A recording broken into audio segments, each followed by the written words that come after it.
Welcome to Luca is a billionaire, where the only thing I invest in is your answers. You start by making sure you have admin access. Without it, you cannot change the announcement.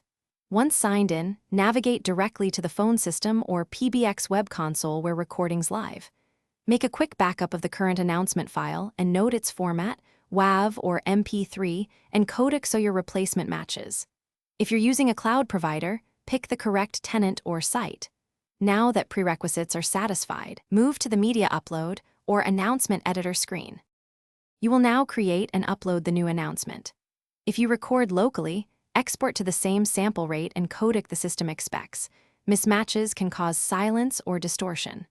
Once the file is ready, use the portal's upload tool or its recorder, then assign a clear file name and language tag. Make sure you attach the audio to the correct announcement slot or IVR prompt. If there are multiple sites, double-check you selected the intended location. After upload, preview the audio and apply the change and push or reload the telephony configuration so endpoints receive the new file. Some systems need a service restart. Then test by making calls that follow the exact path that plays the announcement. Don't assume one test covers all IVR branches. If you hear silence or errors, immediately revert to the backup, confirm file format and codec compatibility, and inspect system logs for permission or transcoding failures.